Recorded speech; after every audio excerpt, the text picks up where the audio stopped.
What's up, fellas? Today we're going to be talking about a Porsche Macan deal breakdown, how a guy got a 80K car for a $500 a month payment. I'm going to break down all the steps that person took with his window sticker so we can review numbers.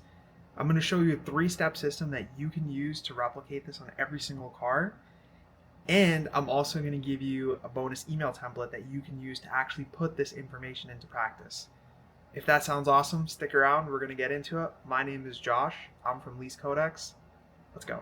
So, Porsche Macan lease review. Let's get into it. So, we're talking about a 2026 Porsche Macan. It was a 15,000-mile lease over 1 year with nothing due at signing. The total MSRP of the car was $76,000. However, after a 27.5% MSRP discount, the actual selling price came out to $55,000. There were no one-time pays used or no multiple security deposits. Everything for the car was based off the MSRP and residual. There weren't even any incentives.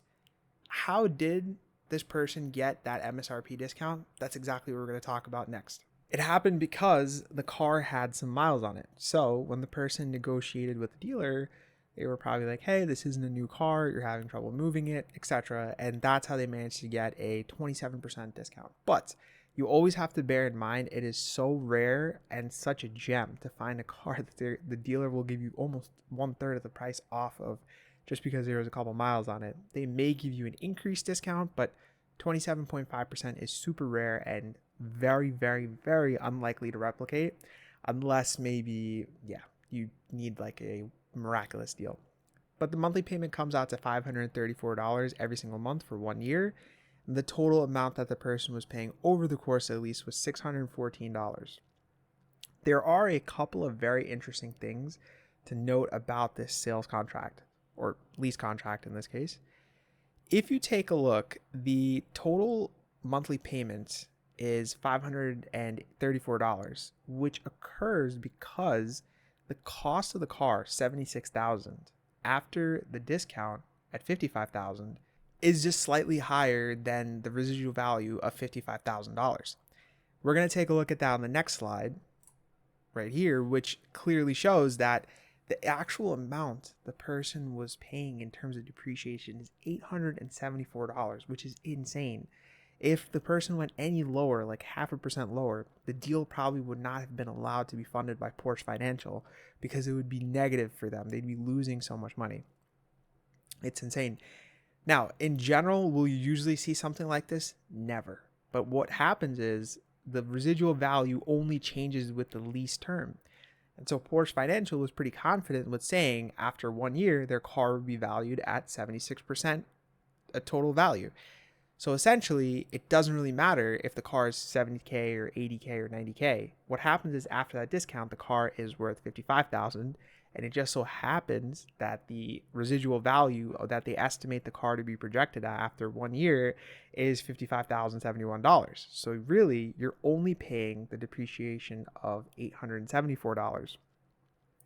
Something very important to bear in mind here, the two parts of the lease are the depreciation and then the financing part of it, which is essentially just the money factor. So we're going to talk about the money factor next, which is clearly illustrated here based on the fact that the base monthly payment is $486 and after it's $534. So again, this person had really good credit. They had an excellent money factor that really allowed them to, crush this lease. What are the three major stages that allowed this person to even pull something like this off in the first place? So essentially you have the MSRP discount, which is like 80% of the battle. The second thing is the residual value was set really high for the 1 year lease term. So that is another thing that's going so much in this person's favor because they're really only paying $800 over the course of the lease, plus the interest and the money factor and some miscellaneous fees. I'm pretty sure that got rolled in. So with all that being said, in this case, usually I would say the third pillar is add incentives, but it's not really even needed. I'm not even sure if you could apply incentives. The deal probably wouldn't be allowed. So what you start to realize is that using the MSRP and high residual value really is the main core drivers of this whole leasing strategy. And then when you add in the incentive package, In a normal leasing scenario where you really wouldn't be getting 30% off, you'd maybe get 10 or 12% off. That kind of stacks in to bring that payment down a little bit more and a little bit more. And essentially what you're doing is you're decreasing the amount you want to pay off the car. And then you are picking a program where the manufacturer says, hey, when you return the car to us, it'll be worth so much money. So what are you essentially paying? You're paying such a sliver of the depreciation on that car that your monthly payment comes down so much. In a regular case, if you wanted a Porsche Macan like this, you'd never be able to get a Porsche Macan at 480 something base payment for a year program. It just would never happen. However, when you manipulate the MSRP and the residual is in your favor, it can happen. So that's something to think about for your next deal.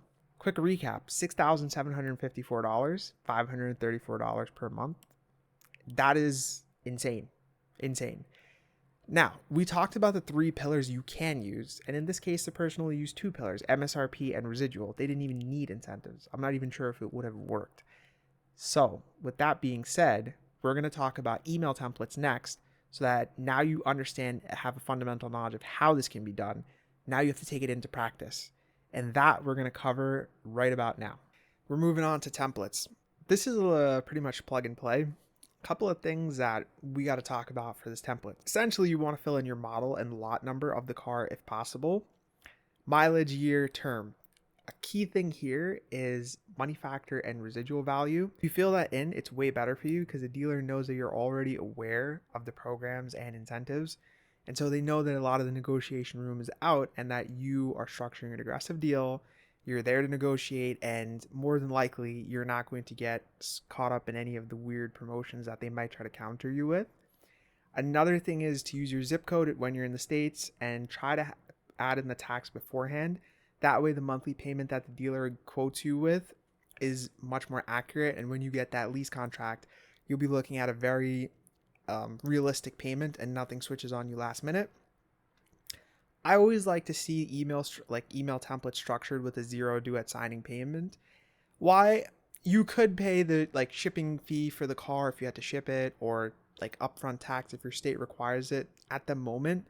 Or if you're following this method and your MSRP discounts there, you're controlling the residual value. More than likely, even if you rolled all this in, like the taxes and the shipping fees, government fees, everything into the payment, if the dealer lets you do that, then you really won't boost your payment that much. Because remember, in terms of a lease structure, the 2 things you're always paying for are the depreciation of the car and then the finance cost, which is essentially the money factor. So when you add those 2 together, that's how you get your lease payment. And then in this case, you could do the zero due at signing method and then just add in any of the miscellaneous fees into that lease payment. It'll boost to probably $1,000. And yeah, then you'll actually have a zero due at signing lease, which sounds really cool, right? So, and it's also better for you. Another thing that we got to cover for this template is who do you send this to? You're always going to want to send this to the general manager and really avoid the salespeople. The reason being is because the salesperson is incentivized to get commission. And so when you send this offer, the salesperson may or may not alter the offer from the general manager in an effort to try and get some middleman commission, you could say.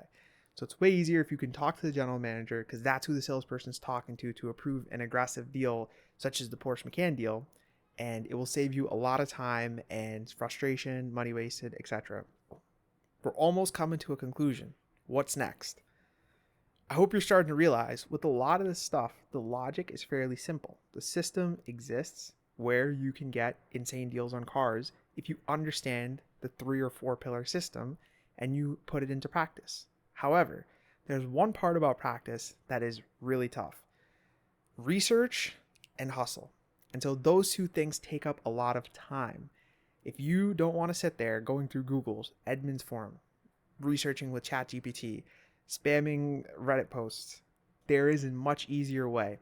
You can reach out to a car professional who can A, get you the quotes you want, B, save you so much time, and C, make sure that the convenience and skipping the dealership aspect is always a part of the process. Why not have somebody in your corner that can do this for you professionally at a high level and cares about getting you that deal you want? No more emails, no more frustration, no more crying, no more hassles, no more lost deals, no more bad deals, no more negative equity. All that's gone. And how do you do that? Click the link below. You can reach out to me, just quick call, tell me the type of car you're looking for, and I can find it for you. No questions asked. Until the next one, guys, take care. Have a good one.